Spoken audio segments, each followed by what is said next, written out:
Saving Private Ryan.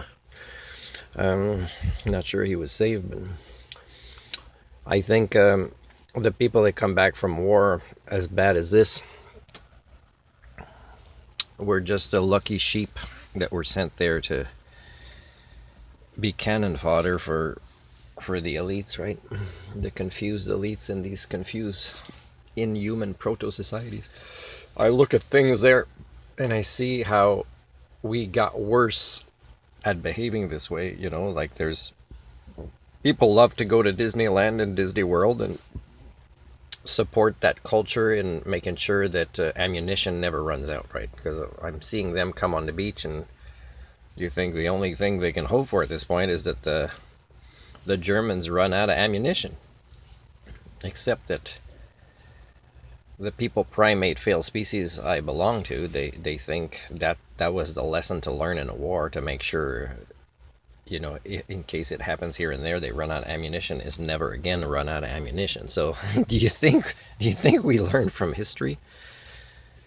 Whether religion is involved or not, do you think we learn from history when we create more weapons and we raise kids that we allow to go die on these beaches because the survivors just had kids, probably didn't do a great job a lot of time, because they witnessed this, and then they raise more sheep because the elites do need more sheep, right, to keep fighting each other in their comfortable castles from far away. So let's say I was born in Germany and I see that these guys coming on the beach have so much not a chance.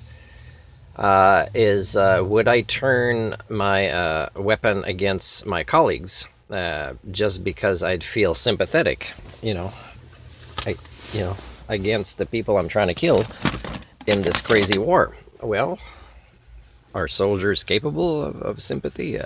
Would I do that if I was there?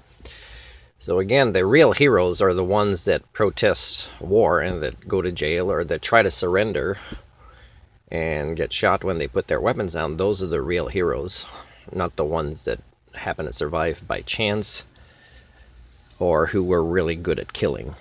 Killing people they don't know who got caught in the same toxic failed proto-societies as, there's no difference between the sides of the soldiers here. Is the atrocities on both sides are just inhuman, and they are sheep who do inhuman things. So look at what's happening today.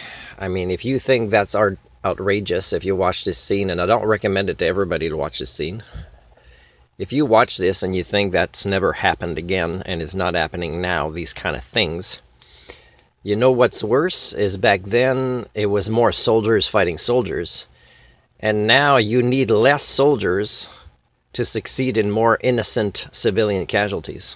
So again, I bring you back to this story where I had to challenge and help reframe an award-winning retired soldier who was the head of the museum in Comox Lazo at the time, military museum, and say, well, is that you stated these terms and you're proud of less civilian casualties with the wars or weapons of today? And I would say, do you really think that's our species with what's happening in the news, if you really want to know the real news? And of course it's not. And of course I don't think he'll ever remember me, because when you have somebody challenge them on what war means, war is the opposite of peace. You can't bring peace with it. You can't enforce peace with it. You can only multiply wars with it. No triggers so far, and again, part one where I end saying, I'm curious to see what triggers comes up.